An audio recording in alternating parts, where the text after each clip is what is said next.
Firstly, thank you, Vesa, for giving me opportunity to interview you for my YouTube channel and podcast. Yeah, yeah, it's pleasure. Thank you for reaching me out. Hmm. I thought to tell about you and the work that you are doing to my audience. Sorry? Uh, I thought to tell about you and the work that you are doing to my audience and your work experience to my audience. Okay, thank you. Yeah, it's fun to connect with people all around the world and doing an interview like this. It's I don't know. It's just great to meet new people in this way also. And I see you have a very different kind of a weather there than what we have. We still have snow outside. It's cold, water's frozen, and you are there standing outside in your t-shirt. Yep. So, before talking about you, can you please introduce yourself to my audience? Okay. Hello everyone. My name is Vesa Nopanen, but like almost every Vesa in Finland, please do call me Vesku. That's a very common nickname we use and go, and that's also perhaps a bit easier in this global communications as well. And yes, I was born in Finland and almost, I don't know, almost 50 years ago. So I'm getting old and old and grumpy, I could say, or in that way. But hey, I have lived in Finland all my life. And as I already we talked, it's still winter outside. There's still snow. It's cold. Some crazy people go and ski. But as an IT person, yeah, I prefer just working on my computer and in the metaverse. But I'm a kind of got my education in the field of automation technology, but basically I've been working on ICT all my life, almost 30 years in the ICT business for now. And so it's been quite a ride. I've been in different roles throughout my history and ended up as a consultant. That's what happens when you go and jump around between different domains and areas of tech. You gather up general knowledge enough and being a kind of a generalist or kind of thinking about the technology and seeing the future. I think that's the kind of a very important or interesting part on my work. So I'm kind of very happy what kind of steps I have taken throughout my life. So I have ended up here and doing the work I'm doing now. Yeah, So, I have sorry, yes, I have a family, a few kids, and so on. So it's not just a loner life. And on the hobby side, I think I've been kind of picking up again some gaming with PlayStation again, hopefully with Xbox at some point of time. And I had a kind of in my younger years, I loved gaming, but then it kind of went to the side. But kind of getting older and grumpy, that's when you pick up the solo games and start playing again. So I guess that's kind of circle of life as well. But hey, it's fun, but it's all about work and life balance. It's just not about doing work all the time because it wouldn't be good for your mental health or anything else. so you're from Finland. Yes, I'm from Finland, and yeah, I was born here and I have lived here, so I haven't lived abroad at any point of time, at least not so far. So you're working as a principal consultant. So, what exactly your work is? I'm working as a principal consultant for future and modern work, and also for the metaverse. So what I'm basically doing, I'm working as a trusted advisor in various things. I'm kind of a visionist, evangelist, about what's going to happen, what's the change going to be, the hybrid world, hybrid work, how it's going to change, how we are going to be changing in the future, and of course how the metaverse is going to change this. So I'm kind of thinking ahead and consulting customers about the upcoming change, but the modern work is still there. For example, Microsoft Teams, that's a really big part of my daily work as well. So going through and think about working preferably with CXOs at customers they are thinking about the roadmap, thinking about how to best use the solutions that are available, how to best utilize Microsoft Cloud as overall to get their business processes online and kind of developing productivity and just concentrating on how to drive their business forward as well. So it's kind of a upper cloud feeling sometimes. You are not necessarily thinking about the current day or the current solutions, but then you will get sudden drops and get grounded when you have kind of everyday problems, because the reality is, as much as I like to think about the future, but most of the people are still, they won't be there for a while. So when you think about the everyday challenges, everyday routines, solutions need to be addressing those. But it is very important to think ahead on the companies on the CXO side, so they can plan where they are going and how they are going to progress and how they can prepare for all kinds of sudden changes. In past 2 years, we have seen so many changes we didn't think that would be even possible. So you help companies in using the cloud, Microsoft Cloud services. At the same time, you will tell about what technology is going to be in future. Yes, you could say that the Microsoft Cloud is basically contains all these parts as well, because as a Microsoft partner, we are relying their services and we trust their services. We trust the security part, of course, but you also have to be kind of realistic about things. But with we are telling them how they can best utilize the cloud and Microsoft Cloud especially, and how it will align with their business. And there are lots of or huge amount of components and features and solutions that you are already using, of course, and they can utilize that. But also, I will also talk about the future technology. And Metaverse is something like that's going to do big changes. The needs and challenges that come from the hybrid work, that's one thing. And of course, how the future is changing in the next 10 years, that's going to be huge. Satya Nadella, the CEO from Microsoft, stated that that basically we are going to be seeing more digital transformation during the next 10 years than we have seen in the past 40 years. And I have been in the ICT business for about 30 years. So it was very, very rudimentary in the beginning. We of course, there was digital transformation and digital processes, but not even close on this level we are right now.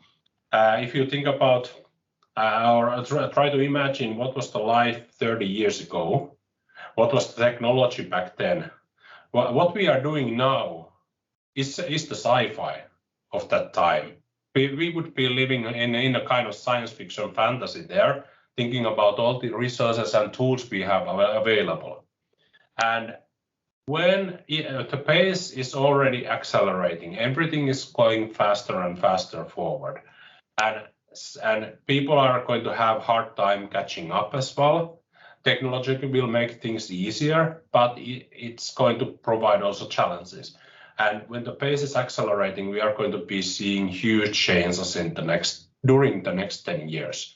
And just thinking about that, where we will be there, if we just think about that in 30, 40 years ago, what we do now was just pure science fiction. And in 10 years, we just have to start imagining what the science fiction looks like now.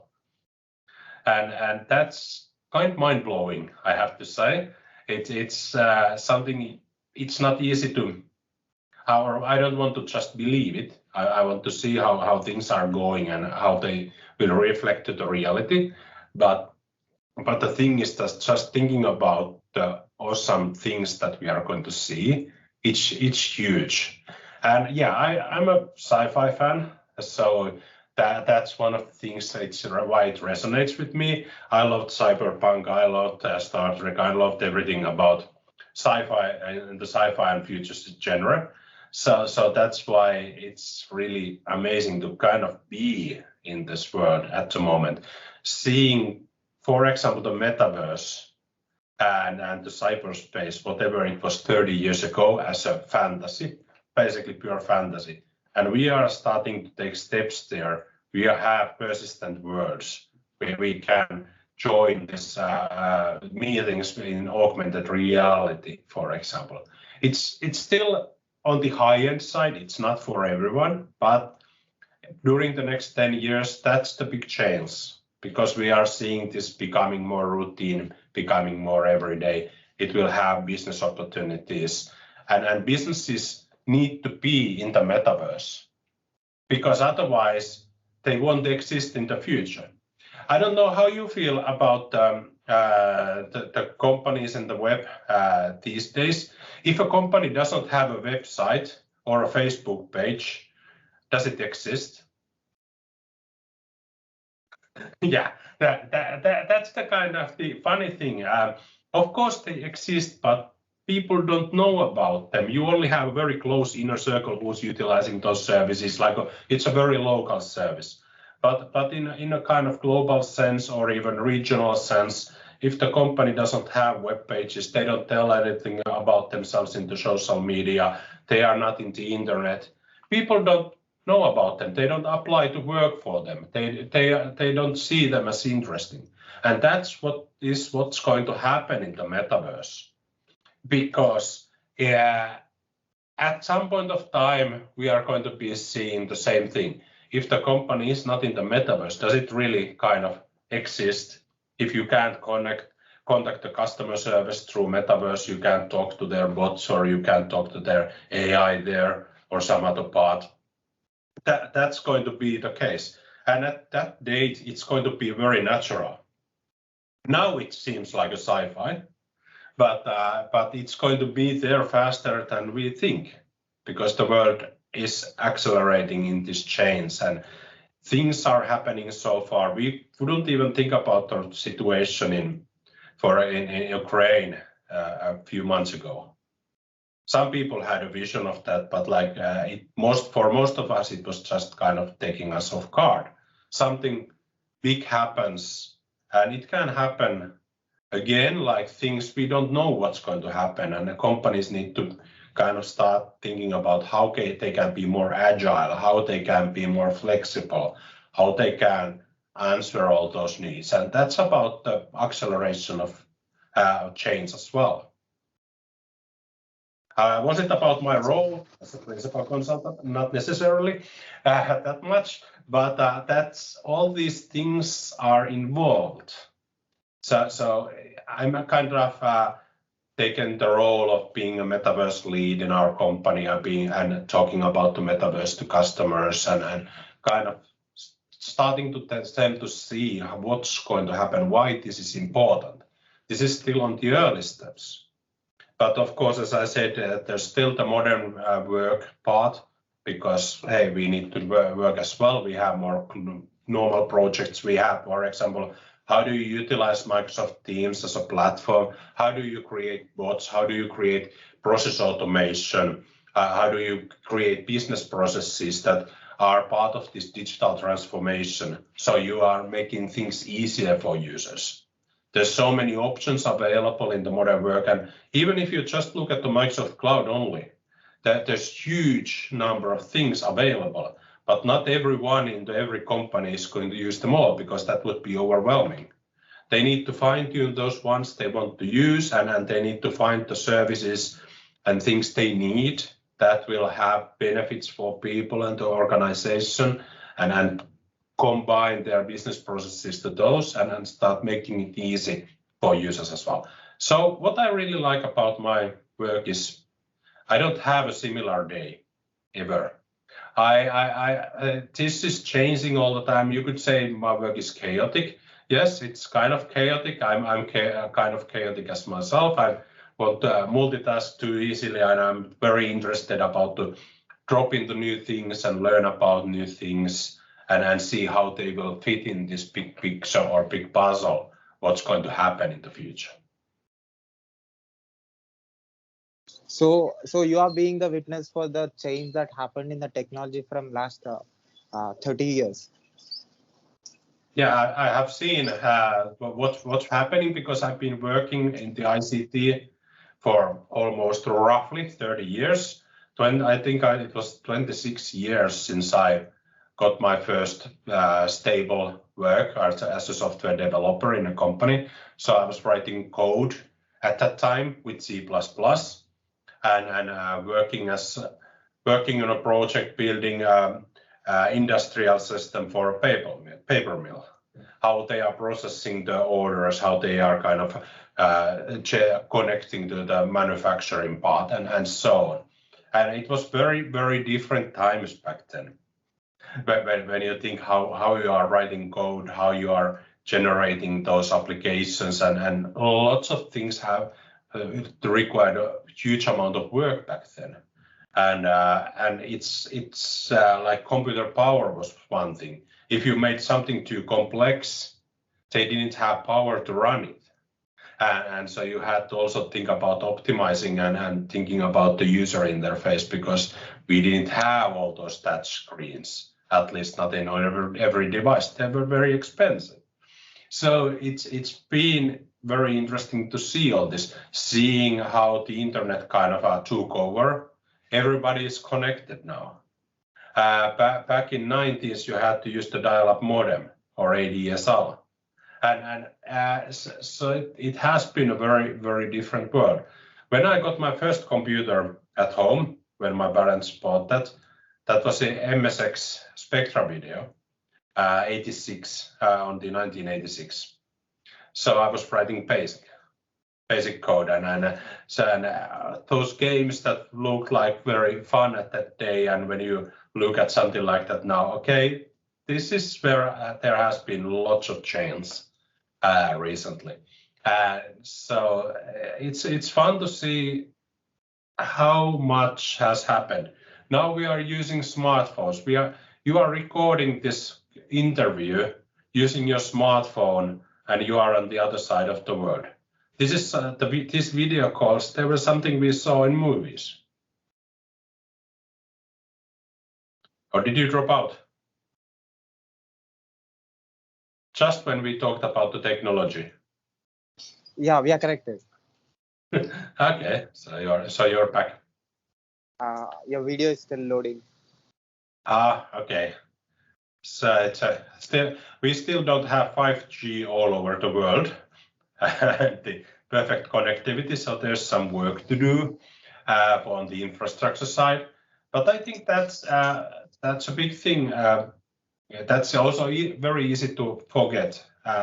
Living in Finland, we've had a very good connectivity on the internet for, I don't know, 20 years, more or less. So we've gotten better and better on mobile devices. We've been able to use them, and then when you go to some other countries, but yeah, it's just also important to remind. It's important reminder and important to remember that not everyone is going to have that perfect connectivity all the time. And that's something that's going to happen in the metaverse side as well, because it's assuming that perfect connectivity, or more or less, everybody is online all the time in a virtual world. So how that's going to be managed, that's one of the big things. Perhaps we get better networks all around the world, but then we have to remember that there are huge amount of people who don't have kind of latest modern technology available, and how they are going to be there, how they are going to be part of that, all the new metaverse side. So there are lots of questions we can't answer yet, but it's also something when we talk to businesses, because it's the same thing. Businesses are global. People are working in a global hybrid environment. So we have to think about the ways and practices, also how we are getting the best out of all these situations. So what is Metaverse, and how it is contributing and helping the world to solve problems? Okay, now that's an interesting question. What is Metaverse? And you ask from 10 people and you will probably get 10 different answers. But I think the Metaverse is a digital extension to our real world, our physical world. It's basically a digital virtual world. And you are connecting the physical real world to that world with some signals. So you are overlapping these two worlds together. So whatever's happening in the physical world will be it will have at least some kind of digital twin in the metaverse. It may be just about some metrics you are bringing to the real world, or it may be just something you are doing actually in the physical world that's going to be reflected to the virtual side. And also it's connecting people from the virtual world to the physical one. So you are overlapping these spaces together and moving the relevant information back and forth. You could say that in the real world, we are going to be seeing more and more that we have AI everywhere. We have our phones, we have our assistants. So we have more technology all around us all the time. And we are going to be using that technology to help us in the real world. It may be, if you think about people with disabilities, I think some of the great things are that you have devices that can create you kind of an audio image around you. Microsoft has been experimenting with that. That's why I'm going to put that. So they are using sensors to read your surroundings and then bringing you the information. Perhaps it needs to be on the digital side, perhaps it's augmented reality, or perhaps it's just collecting the visual information and telling you more about the environment. So you can use the AI and kind of a continuous computing to help you in the real world. And one of the business examples, I think the most common one is going to be the hybrid meetings. So you have people in the meeting rooms in different locations, and then you have people in the virtual meeting rooms who are working from home, who are coming from other offices, from some other places. So they are bringing that, enabling them to work together in the metaverse. So bringing that physical meeting room information, for example, the whiteboard. People are drawing to the whiteboard in the physical meeting room, really getting that information in a digital format to the digital attendees. They can work on the same whiteboard and taking that back. That's, by the way, happening already today if you have the right devices. So you can do that. You have digital whiteboards you can use. And that's, in a sense, it's kind of a very simple way to say, okay, that's a metaverse tool, because you are connecting the physical world to the virtual one. But when you think about the businesses, more about why it is a big opportunity, well, one of the things is that it's going to make things easier for us. We don't always want to show our video image. For example, we have bad hair day, whatever, or perhaps we have some disabilities, and we want to highlight a certain kind of image of ourselves. Perhaps we want to express ourselves in a certain manner. My avatar could be wearing a suit, for example, and or in the other meeting it would be a T-shirt. But the thing is that it kind of works as a shield, so you can get more people involved. And when it's kind of one barrier, it's not a barrier, but kind of a shield there that's protecting you from some parts. You could be joining the call, perhaps you are only talking there. They don't really see what do you have on the face or something else, because your avatar is kind of representing you in the digital world. And I think that the diversity and inclusion part is important, and because it's enabling us to be more productive when we are enabling everyone to be included. We are getting more ideas, more new ideas. And when you are in the metaverse, for example, in the innovation or in workshop, you are coming up with something new. These avatars can be in the same virtual room, while the people are in different countries. We might be doing this in a metaverse. Instead of having these video images, our avatars would be representing us. so-called digital twins. And you could be working on the whiteboard together. We could be moving objects. We could be doing something like, so we are crossing that distance between physical spaces when we are doing that in one virtual world. We have seen this in games. We have seen how awesome they are, how immersive they can be. And that's one of the key things. I think that the immersiveness is going to make us kind of forget that we are far away from each other and we are just working together towards the common goal. That sounds like Microsoft Teams, yes. But then there are other metaverses, of course, like people like to think about, I forgot the game name, it's going to come back, but it's an online game. And when lots of people are meeting together and they are playing, but they are also doing concerts in there. Companies are doing advertisement in there. They can have a presence in that game metaverse.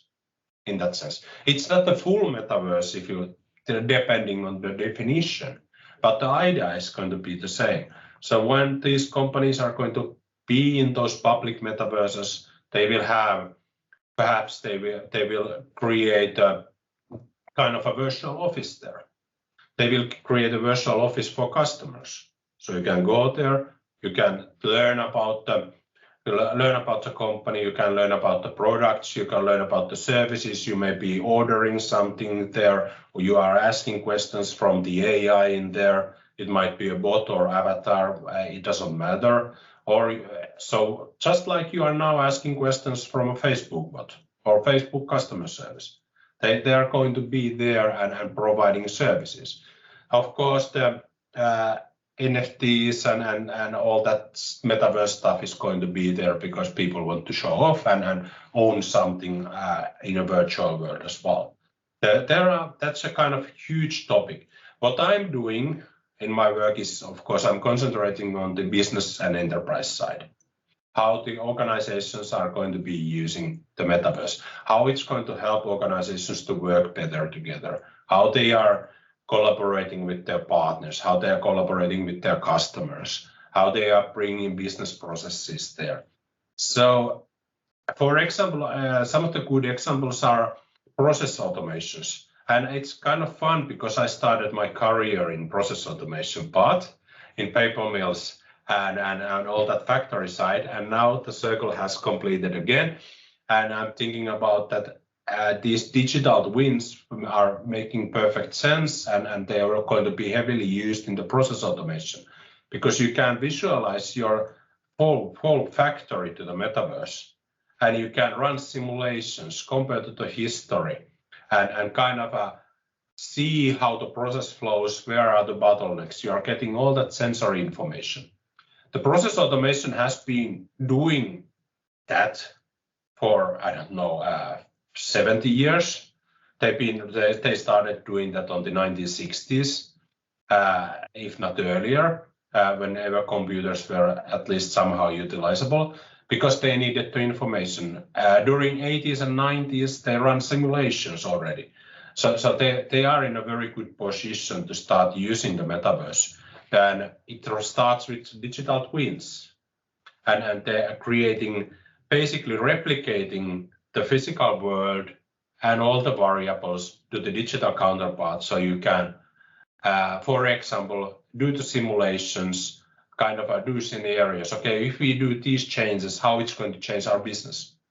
And you will get quite good or relevant estimates what's going to happen.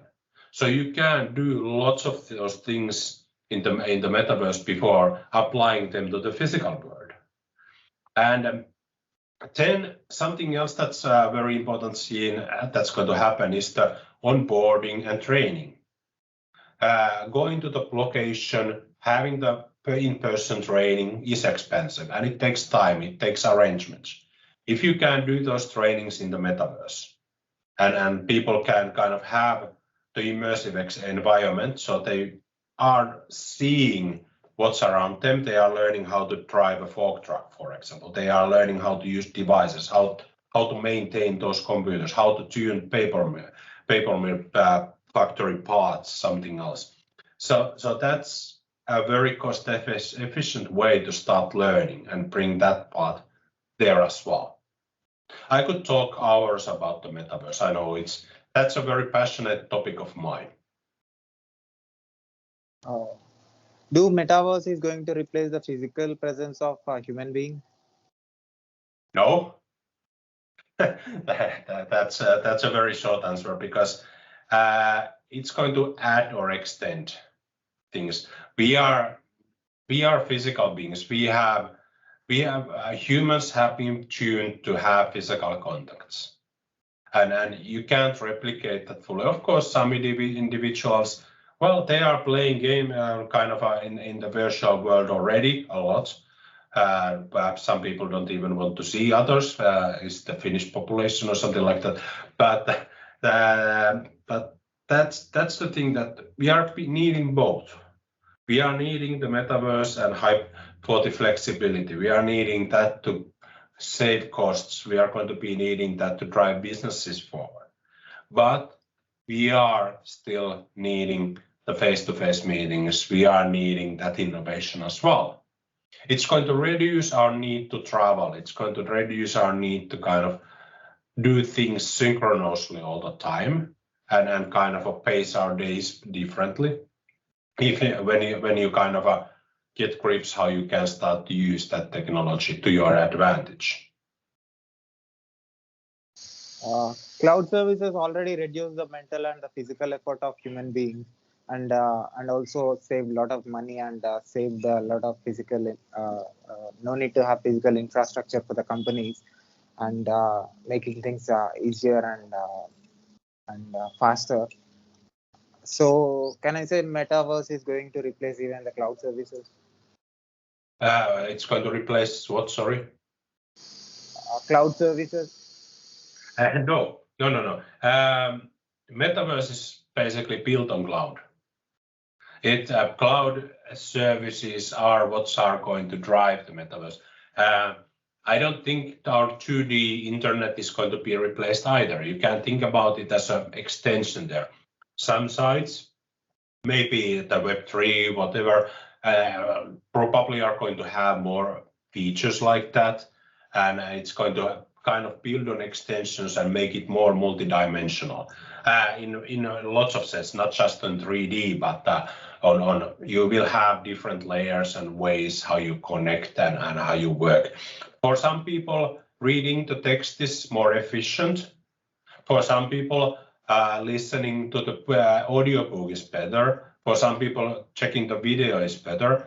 But we are very visual persons, so most of us. So when we are visualizing the data, it's going to be more easier for some people. Some people like to read the raw data or raw reports. So we are very diverse beings. And that's the one thing that in this pandemic era, we have been kind of perhaps pushed. Not everybody was able to kind of attune to this one, because things changed very fast, and they had to rely on this, for example, on remote work only. So that's kind of one way to do things, and you don't have the choice. So when you have metaverse, you have Web3, you have kind of different choice. Okay, this approach works for me better. That's how we're going to be using that. And I think what I really love about Microsoft Teams and Mesh for Teams is that you will be able to join these metaverse meetings, but you don't need the hardware. Earlier in this call, I talked about that not everyone is going to have the chance to get that technology. So if you have a device where you can join these 2D calls, you can use that to join a metaverse meeting. You don't need the headset. You don't need to buy that one. Or if you have a headset, you have an immersive experience. But I think most of the people are going to be joining through the 2D world, because even if they had the money to buy the headset, they don't necessarily want to use it, because who wants to use, well, if it would be classes like this, it would be easy, but it's not that it's a big headset, at least during these days. So, which industries and what are the industries that are going to get benefit because of metaverse in the society? Benefits from metaverse and society. What was the first part? What are the industries? What are the industries that are going to get benefit because of this technology called metaverse in the society, in the world? In the world, I think the biggest kind of I might have missed a bit of your question, but it doesn't matter. I think the biggest. I'll repeat the question. Yeah, okay. So you understand the business thing Yeah. in the world. So which industry? What are the industries that are going to get benefit because of this metaverse? Okay. There's going to be a big number of industries. We already know that, for example, car manufacturing industry is using that. They already have digital twins of the cars in phones. I have a colleague who's telling that, okay, his Audi has a kind of digital twin information in his phone, so he can connect to that information. We know Tesla is giving a lot of control through their mobile app, for example. So they are using a lot of that technology. Process automation, like factories, are going to be using big things, are using that. But then there are some like Nike and Adidas, where also creating a brand in the metaverse side. So they are going to create those collectibles, or you can buy their virtual clothing, virtual boot, shoes, something else, so your metaverse avatar can wear. So it's going to be hitting a lot of industries. Some other parts is going to be the healthcare, because how we are meeting people, or how's the remote clinics are going to be working, how the remote assistant is going to be. Repairman can use the repair, one expert that can oversee the whole country, for example. The expert doesn't have to travel, but in the metaverse, that person is close there. That's already available with Microsoft HoloLens, for example. So there are lots of industries that are going to be used. I think the travel industry or tourism is going to be also the one. I had an interesting webinar about the metaverse, and one of the questions was about the tourism. And at that time, I had a bit different kind of answer, but when I thought about it more, it's going to be interesting when we are going to start seeing virtual tourism. And of course, perhaps how it's going to change our ways, how we decide what we buy. For example, buying a new car, you might want to get to know the car in the metaverse first. Or when you are booking up a hotel reservation, you may want to see the hotel and the site in the metaverse first. So instead of having just some pictures here and there, you may go there virtually and experience it yourself and think, okay, this is something I can use. Perhaps you have disabilities you need to take account into, so you want to check out, okay, is this hotel suitable for me? Or some resort. So there are, I think it's going to span a huge number of these industries. Financial industry will be able to create those meetings in the metaverse. They are probably going to have these virtual offices. Of course, there are questions that's stopping us doing it today, more or less. One of those questions is who is that person? How do you verify the identity? How do you verify the avatar identity? And so there's going to be some pieces of technology that will go along with that, but it will be something that's going to hit lots of industries. But as a recap from your question, manufacturing industry is going to be one of those, maintenance side, healthcare, those are really big ones. So what is world without metaverse and what is world with metaverse? World without metaverse. Do we have a world without metaverse anymore? If you think about the metaverse as only as an immersive space, then, well, you don't have that much yet. But I think the metaverse is about connecting the physical world to the digital one. All the signals. We all have mobile phones, basically everyone. Or most of the people in the world have some kind of a communication device with them all the time. So we are always connected to the virtual world in one way or the other. And I think that's a very crude way to say about it's a metaverse, but I think every signal we are getting together, that's the word with the metaverse. So you could say it's a connected world. So you and me having a coffee in real and physical as in person in a place, or having a conversation, or exchanging some physical things, being in a physical place. So the energy that is passing between you and me is completely different from the energy that comes if me interacting with you in the form of a metaverse. So how do you say this energy uh, can this also can be created by we as a technologist, and going to make the world feel the same, that without physical presence? I think I'm going to give you a consultant answer. It depends. It's a kind of joke also, but it really depends on the thing.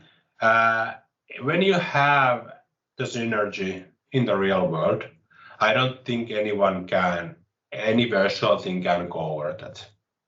But you can also have kind of bad vibe, and depending on how we would feel there, and in some cases, doing the virtual meeting, it can give you almost that much. But of course, when we would be doing something like drinking coffee together and talking there, something like that, it's really quite impossible, or at least extremely hard to replace in the virtual world. So the face-to-face meeting will always have more value in that sense. But the thing is that how close the metaverse is going to be, and replicating those feelings. Because I've had great meetings with people. We have a conversation now, but I have so many great meetings, online meetings with people, and they can also give very, very good vibes, because you are really feeling connected to those people. So and just thinking about that, we have people coming together. We can come together weekly from different areas of the world, but in order to meet weekly together from different continents of the world, it's very impossible, or you are traveling a lot, and it's going to be, of course, exhausting. So I think it's kind of a thing that you have to choose. When do you want to meet face to face, and when the virtual meetings are better? But and I think that's the goal, because this is not something you choose one and drop the other. This is something like when you combine things and start to think, okay, what's the best practice here, and why it is needed. I have a presentation I'm going to give to some customers in a couple of weeks, and that's one of the rare face-to-face presentations. So I'm going to be on site talking to the room of people. I had that experience late last year in Germany, in Düsseldorf, at the conference. So I was talking to the room of people, and that's very different than doing it online, because you have different way to see things and different cues and stuff. But I think from that trip, the best was, of course, connecting with people in real life. You are able to you couldn't do much handshakes because of COVID, but you were able to kind of meet people and interact with them in a physical world. And it's really great, because after 2 years you're just doing online meetings, then it's really refreshing. And the thing is perhaps that we need to have a bit of change all the time. We don't want to just do online meetings. We don't want to just do physical meetings, most likely. We don't want to do just immersive metaverse meetings. We are going to be doing different kinds of meetings, so we are not getting that much meeting fatigue either. So you have to think about the practices, which one works the best for which occasion. Are we using Metaverse in space technology? In space technology, if you think about the connecting the physical world with the virtual one, then in a sense, yeah, they have, even in the lunar trips they have, or moon flights, they had lots of sensory information coming from people and coming from the spacecraft and everything, but you couldn't say that as a metaverse. But in space, probably, yeah, well, why not? It would make sense. For example, if you send a probe to other planet, why wouldn't you? There's a lot of sensory information, so you get that information back to Earth, and you should have that metaverse around that probe or rover or something else, and you could look around. You could be the rover. You could be in the digital twin of the rover, see things through the eyes. Instead of looking those 2D pictures, you might want to see some new perspectives. Or perhaps you will just want to have a kind of a general overview.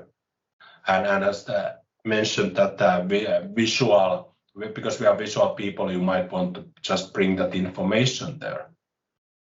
So of course, I think we are going to be seeing that. And if you think about all these autonomous vehicles, they are in the metaverse. They are AIs in the metaverse, or remote controlled devices. So you also work as a brand ambassador at Rebrandly. Yeah, I'm a brand ambassador for Rebrandly in there. That's a kind of a so-called, in a way, very champion program they have. They wanted to find some people in the social who are using the service and kind of highlight that. That has been on rather low key on my part, but I also use that to use as a kind of shorter URL service. I like that service, and that's why I wanted to kind of jump into the opportunity when they offered me. I'm also an F-Point champion. It's not listed in there, so it's a kind of similar partner program. With Microsoft, I'm a Microsoft Most Valuable person. So, sorry, Most Valuable Professional. So in the Microsoft MVP program. And that means that I have shown my technical expertise in the social, and I've been impacting lots of people with my blogs and presentations and in the communities. For example, I'm one of the organizers in the Teams Nation, and we have the Teams Nation Community Conference coming up in 1.5 weeks, so 23rd of this month. You should be joining and sharing information about the Teams Nation, because 140 sessions about Microsoft Teams, Power Platform, SharePoint, basically Microsoft Cloud Technologies, including Metaverse.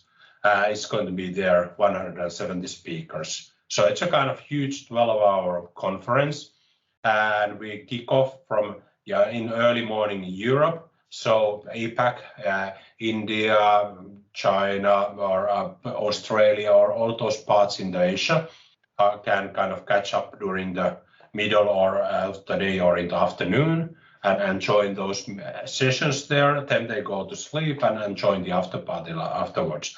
But so and we last for 12 hours, so people in the Americas can join in basically in our afternoon sessions. East Coast can start joining in our, I think it was 3 p.m. or something like that in the Europe time, 2 p.m. So they can start catching up when they wake up. So there's content basically for everyone, and that's a really fun and great conference to be organizing about. There's a group of us, Teams passionate people who are organizing that one. It's free, it's online, it's all happening on Microsoft Teams, of course. And so I think that's one of the part of the community, and I think the MVP community that has had the biggest impact for me. Being a Microsoft MVP, that I have gotten so many new friends out of there. So that's really great. So sad to say that Rebrandly and Outbound Championship, they are kind of on low burner compared to the MVP side. But you can actually catch up my ideas or blogs. I write about Teams and Metaverse in my mymetaverseday.com. So if you just want to go ahead and read about my ideas, then please do so. And also you worked as a principal consultant at InnoFactor for 6 years in 2013. Yeah, I worked at the InnoFactor before transferring to Sulava into about 2.5 years ago. The 6 years was interesting time because that's when the Microsoft Cloud really kind of opened up. The Office 365 came online, I don't know, 2010, but it existed before that, 2011. So during that time, we saw the impact on the social networks and enterprise social networks like Jammer, and moving from on-premise servers to the cloud servers. So you're starting to use the Microsoft Cloud in the enterprise customers.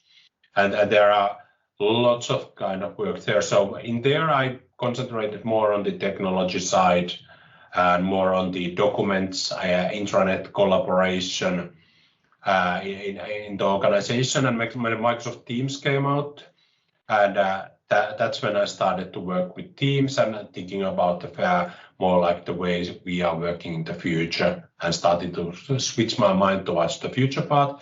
And of course, utilizing Teams, how we are working together better than before. So I think Teams was really a big game changer there. Lots of people say it's just a kind of copy of Slack or something. But I think because Microsoft Teams is connecting us to work together towards the common goal. It's the hub for work. It contains the documents, conversations, business processes, meetings, callings, everything in there. So it's basically our one-stop shop for work, and that's where we get started. Instead of jumping between different tools and different systems, breaking your concentration, and that's kind of using Teams, you will be able to do basically almost everything on the digital work side through that one tool. Great. And also you worked as principal consultant at AdBusiness for 10 months in 2012. Yeah, the AdBusiness, that part was, I joined the AdBusiness, and then InnoFactor and AdBusiness merged. So it's the same company. So basically I had the same role in there. Great. And you also worked as at Javardel OE. Yeah, it was during those parts when, that was also steps in the SharePoint side. It was steps in the intranet and document management side as well. That was more pre-cloud era. It wasn't that much about the cloud. It was still about the more like local servers and that kind of era. But I think if you go through my work from that, it's when I kind of reversed this a bit, because when I started as a software developer in 1996, so I was working with C++ code and on the paper mills and in that domain. Then I moved to work with the banking and financial industry. I was building one of the Finland's first online banking, for example. And so I was still working as a developer, but I was already catching up more on the database side. And then my career switched more towards the databases. So I was managing and designing the databases and kind of bringing the information together and kind of collecting that. I was working as a consultant as well.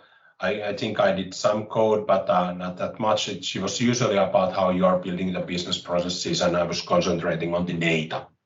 And after that, it was quite kind of a part on the business intelligence side that was coming up.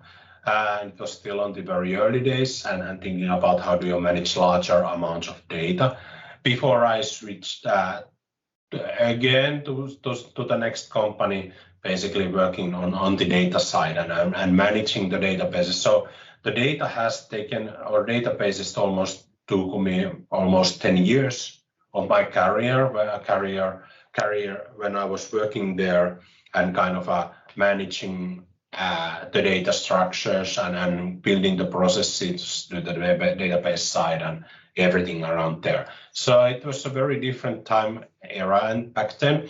But after that one, I kind of switched totally to the consulting role. So I didn't write database scripts anymore or manage databases. So I kind of started to broaden my experience. But every company which I did, it actually has given me new skills, new perspectives, and kind of ways how you can look at the world. So I think I admire some people who are sticking to the same company. They are also accumulating things. But for me, I noticed that, okay, for me, it's very good when I switch positions now and then. I learn new things and kind of being able to grow myself. In an ideal company, you can grow with the company as well. And I hope, of course, that Sulava is one of those. So I can kind of expand my role. For example, I was very heavily focusing on teams earlier here at Sulava, but now my focus is switching is more on the Metaverse side. So being able to grow and kind of change what's your kind of passion about and do the work around your passion. That's the most kind of a thing that gives you the most. And you also worked as a data architect at UMO. Yeah. Let's not go backwards that list anymore. I was explaining it from the history towards this day. So yeah, the data architect and data administrator, all the database admins and everything like that's the kind of things I did during 2000. So I can understand most of your work experience is filled with consulting. That's well, in a sense, you end up as a consulting anyway. When you work for the vendor, you might, if you are in a product development, then that's different, or you are working in-house people. But when you are working for a consulting company, then you are consulting customers at some point of time. And my role has been, I've been a senior for a very long time, so I have been meeting customers and talking with them about the requirements and the products and how they would be using those. So that has been always my role. And I have been working with Microsoft technology since around 2000. I had some other technologies before that. I was working with Oracle. I was working with IBM. So I've had my share with the others as well. But I think it was of these companies I chose to work with, where I was employed. They were usually Microsoft technology focusing companies, and that has been kind of my interest driver, because I've seen how much they can help the organizations. If I wouldn't believe that, I would be working for some other technology, but the way I see it helps organization, how it can help people, and that's one of the big key drivers. And of course, nowadays my experience is basically built across that stack. So it proves that you understand the software side, how to code, how to create an application, how to make that to be very good using for users to reach maximum number of people. I can understand you can create software like that, and also you understand the physical infrastructure of IT. So the physical things of the IT, and also you worked as a communicator and being the mediator between customers and company, and making them understand the services and how to connect the services that company is providing, and how to make company get benefit and also users get benefit. So I can understand you are into all the three communication sides. Mhm. You communicate with computer and you communicate with human beings. Yeah, people and technology, and try to tell interpret the signals between in that sense. So this huge experience of yours, you saw diverse people, and you saw diverse technologies, you saw different ways of making application work, you saw errors that happens in computer and errors that happens in business side. So how your this industry knowledge uh, you are going to use for metaverse? Uh, I'm going to use all my experience and imagination to the metaverse, because I think, of course, I learn about new things. I want to meet new people. I watch their videos.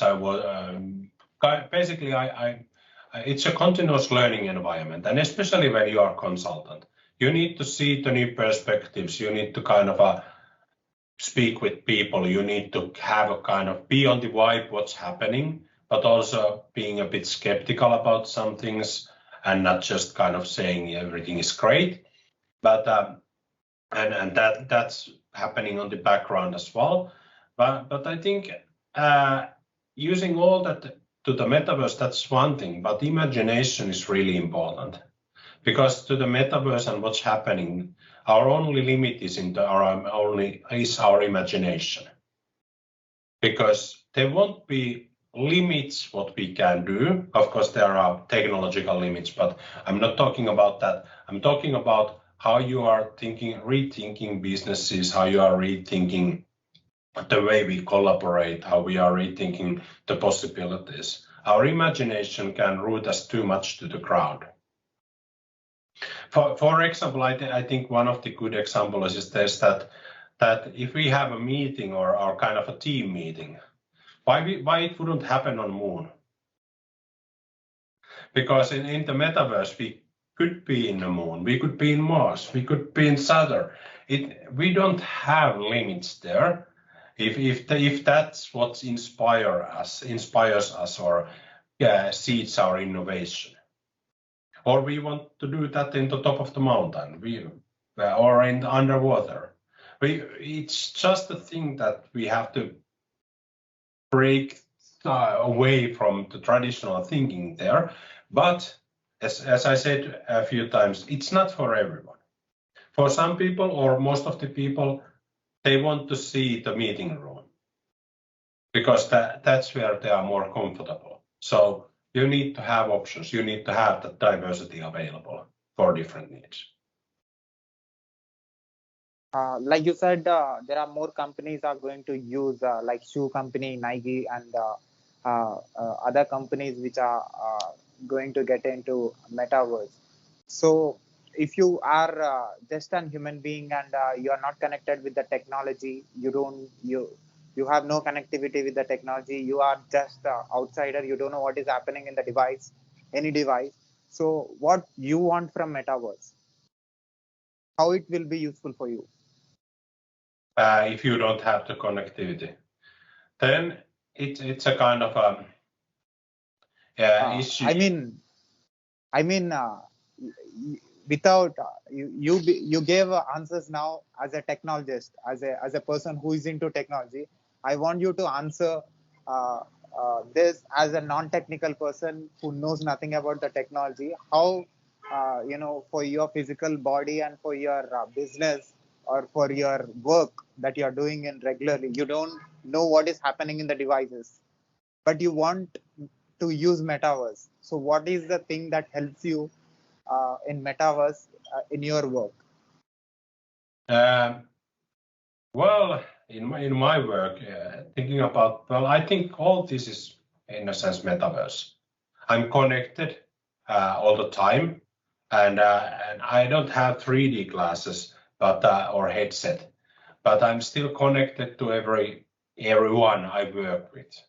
And I think that's the kind of the big thing, to being the connectivity. I think that's the really a big thing. And if you're just using stuff, I think ideally for people, it would be that they just use things. They don't think about necessarily the metaverse. They don't necessarily think about the internet too much. They just know that it works. It's helping us or helping them daily to do their work better. They might be dictating that blog post, or they are doing podcasts, they are doing videocasts, they are doing metaverse cast in the future. So it's going to be a very kind of hopefully it's more people centric, people first, like making it easier. The change of pace is going to make that tough for people, but I really hope it's going to make things easier as well when we are seeing that. And but of course, if you are not connected, you don't have the technology, and then the metaverse can leave you an outsider, and that's something people are afraid, because and it's not fitting to that diversity and inclusion part either, because we can't include those who are not there. So what about if they have only the access sometimes? Then things are different. We are working in different time zones. We are already working asynchronously. So we are working in different times. So we might be getting their input. And that's the thing, is that it's when the metaverse, it's persistent world. It's there. We are putting our impact there. We are doing things there. I go to lunch. You joined the metaverse. You are putting your stuff in there. I come back from the lunch and I saw what you did. So we are still kind of connected, even when we are not doing that synchronously. So and bringing that, and I hope that's going to be the kind of key to include more or less everyone. And not everyone has an internet access either today, and that's a kind of the issue. Of course, they are left out of lots of things, and it's not ideal. Of course, we really need to include everyone, and there has been very great efforts how you are bringing that connectivity there. But there's going to be different levels, different ways on this, and that's a good reminder, and it's a good thing to keep in the mind that that we should consider also those areas, if business is working in those regions that where people don't have that much connectivity, how do they adjust their offering there? How they are present there to make it work? So, what is the future of metaverse? Future of metaverse, that's a kind of question when we are just taking the first steps. You need to look at the sci-fi for that. What I really wish that we will have holograms, we will have something like that, but we don't have that technology yet. Are we going to have the Star Wars stuff in the future? We don't really Star Trek stuff. We don't. I can hope, but I think the future of metaverse is about that. We are the more what we are seeing now is that we are accelerating the enterprises and businesses are going towards the metaverse. They are going to be populating the metaverse. It's going to be a kind of a place that's a kind of virtual place that we are going to be using for our businesses, for our work, for our life, to go and better. And I think that's going to be the thing we are seeing. The future of metaverse is that it's going to be used, and it's going to be huge. So, at last, do you want to say anything to the experts or to the IT people or to the software experts, developers, or any who are into IT from anywhere on this planet? Do you have anything to say that will help them in making things possible? Be curious, always learning, be open-minded, and read about other people's perspectives. Don't be kind of narrow-minded there, but kind of embrace the possibility that you don't know everything. It happens even with with some people, and so you just have to be kind of accepting that, okay, you want to learn, you want to do better, and you basically want to stay curious and experiment, because that's the thing that's driving you forward. Yeah, so you are always curious about what's next. So as a consultant, as a person who is into IT for more than 30 years, and as a person who saw the change that happened, the gradual change, and how this technology impacted the world, how it made things easier, you are the witness. So what do you say as an observer, as a huge experienced person? What do you say about my work? Have you seen any videos of mine on YouTube? Your videos, yeah, I watched a couple before doing this interview, so I knew what I was facing, so to say, and but yeah, it's things that have happened. It's really that has been awesome in the world, and of course it's been great to connect with you, and to have this possibility for the interview. Thank you for reaching out to me, but I think we are kind of running out of time.